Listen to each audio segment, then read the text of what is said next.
Hello and welcome to the first week after the midterm exam. I hope you all did well on the exam. So in this week we are going to talk about goal programming. As you will see later, this is still highly related to what we've learned before the exams, including linear programming and then simplex algorithm. So let's start.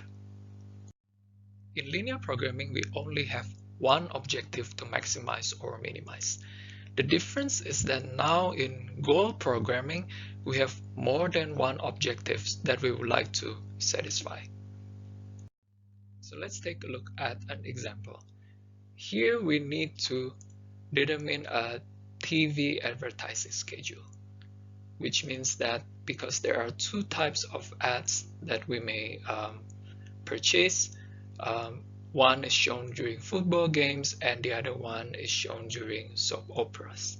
So we have two types of ads, and then we need to determine how many football ads and how many soap opera ads to purchase.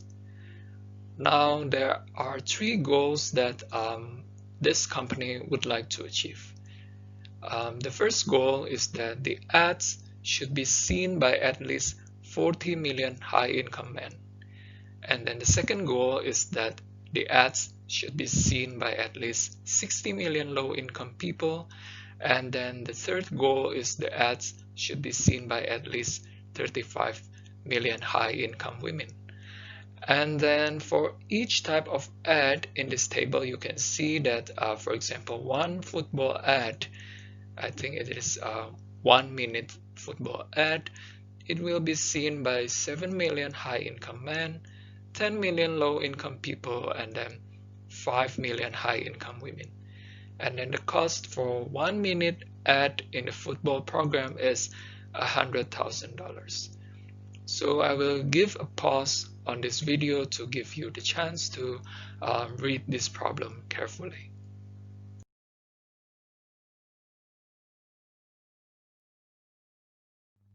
As usual, let's define the decision variables and constraints.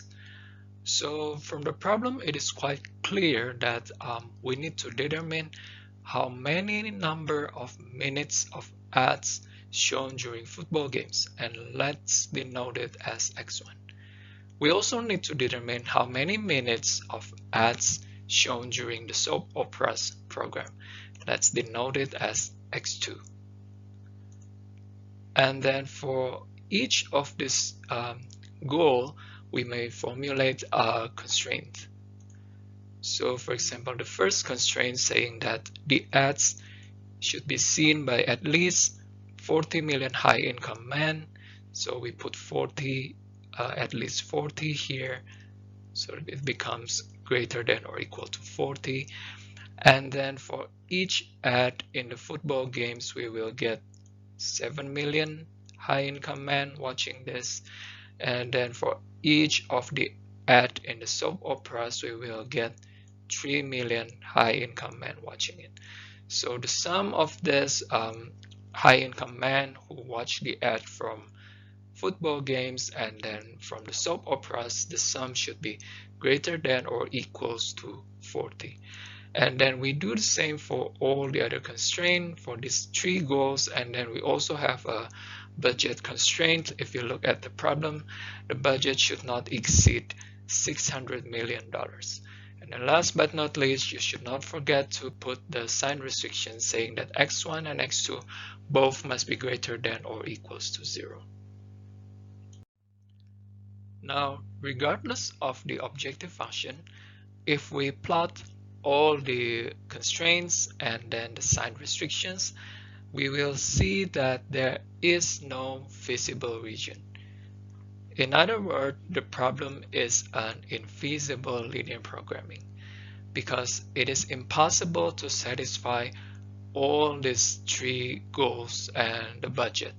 So there is no feasible region, so obviously there is no feasible solution and there is no optimal solution to this linear programming. So we have seen before, if we model this problem as a linear programming, we do not get any solution. So now we are going to do something that is a little bit different. So here we are saying that Okay, suppose we do not meet a particular constraint, what is the penalty? So here, for example, if we do not meet the high income man constraint, for every million that we do not reach this 40 million, we will get $200,000 penalty. For example, we only reach, let's say, 36 high income men watching our ads. It means that we will get the penalty of 4 times $200,000 because we are 4 million short of the goal. We just reached 36 millions while our goal is 40 millions. Similarly, if we fail to reach the goal of low income people, we will get penalty. Now the penalty is $100,000. So let's say again, if we only reach, let's say 52 million of low income people watching our ads, it means we will get the penalty of 8 times $100,000 because we only reach 52 while the goal is 60. And finally, for high income women, for each million that we fall short of the goal, we will get a $50,000 penalty. And this penalty can be said due to lost sales. Now we may define an objective function saying that we would like to minimize the total cost of deviating from the goals. So we would like to minimize the cost from how much we deviate or how much we do not reach the original goals. To compute the total cost of deviating from the goals, we need the variables to tell us how much we deviate from each of the goals. We call these variables as deviational variables. So basically, these variables look like this. So let's take an example. For the first constraint, high income man, we will say that these are the number of the high income man people that we successfully reach.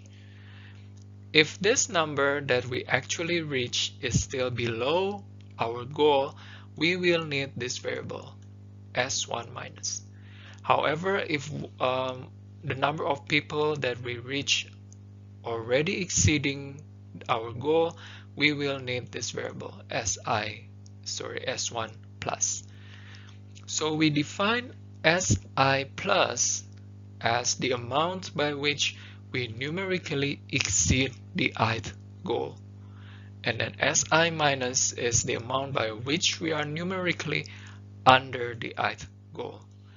When we put these two variables in the original constraint, now the sign will change to become equals because we exactly will put how much we exceed the goal or how much we are under the goal, such that now the sign becomes equality.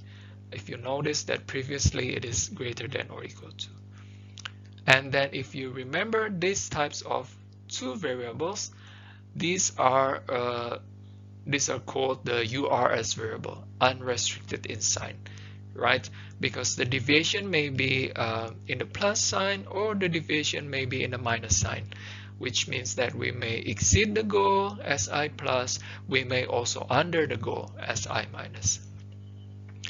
Now, as a side note, you might also ask that, can you name the variables using something else? For example, EI is the amount by which we exceed the ith goal, and then UI is the amount by which you are under the ith goal. So you are not using the plus or minus superscript here. You just use E for exceeding and U for under the goal.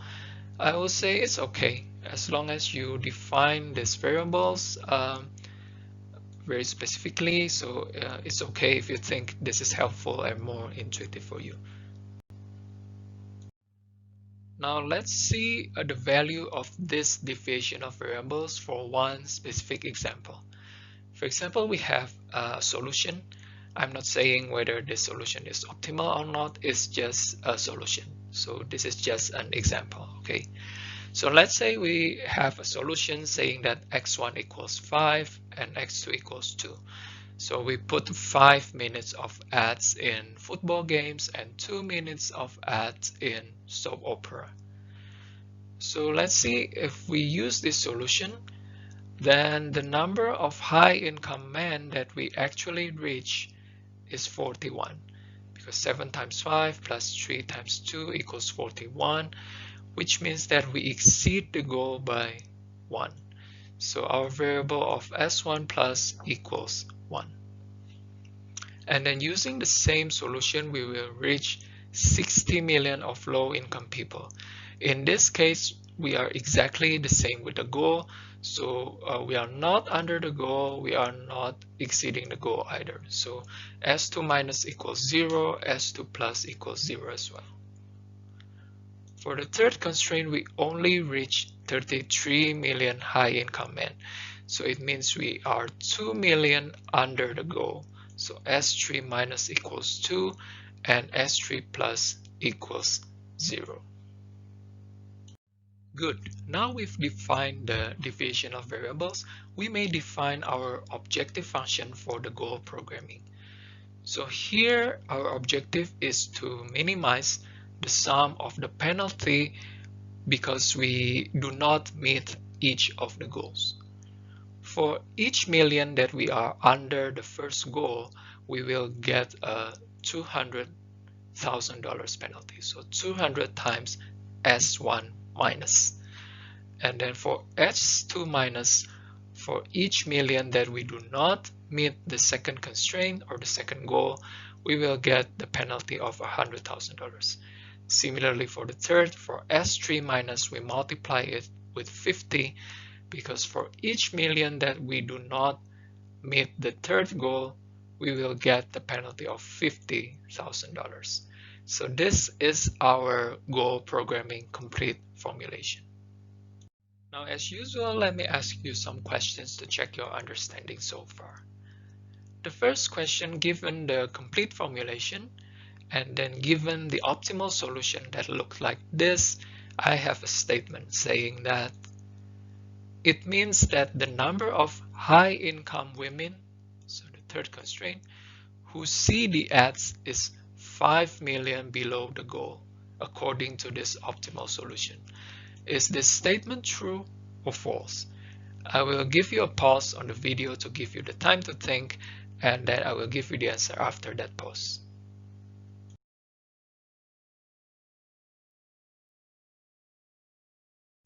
The answer is true, because we see in the optimal solution S3 minus equals 5, which by definition of S3 minus, it means that we are under the goal by 5 million.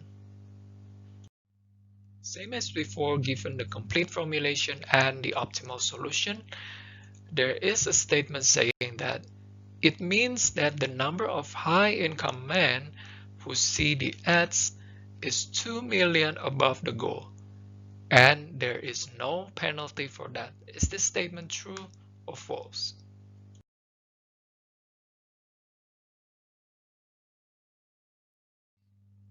The answer is true because as indicated by S1 plus equals 2, it means that we already exceed the first goal by 2 millions.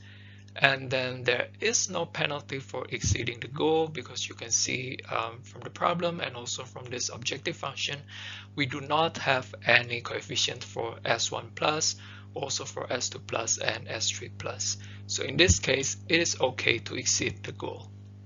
So that's the end of the first video, and then in the next one, I will talk more about this penalty in the objective function. So thank you and see you on the next video.